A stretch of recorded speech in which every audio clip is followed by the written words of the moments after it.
Mau gimana pun buatnya jas hujan kakak, kalau kukunya itu sepanjang kayak gini kak ya, itu bakalan robek kak, ya. Saya pastikan itu bakalan robek. Tapi ini kalau untuk kekuatannya udah aman, ya.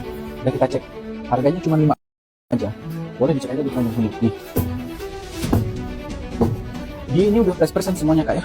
Di bagian selangkangan ini udah modelnya press person. Ya. Di dalam ini kita nggak ada kasih tali di dalam. Ya. Ini juga udah press person semuanya di bajunya kak. Harganya cuma 5 aja. Beli 2 itu bisa gratis ongkir ya. Jas hujan ini sama halnya dengan balonnya. Ini balonnya kuat ya. Tapi beda kalau misalkan ceritanya kita tusuk jarum yang kecil aja, itu udah pecah. Sama. Baju jas hujan ini seperti ini juga.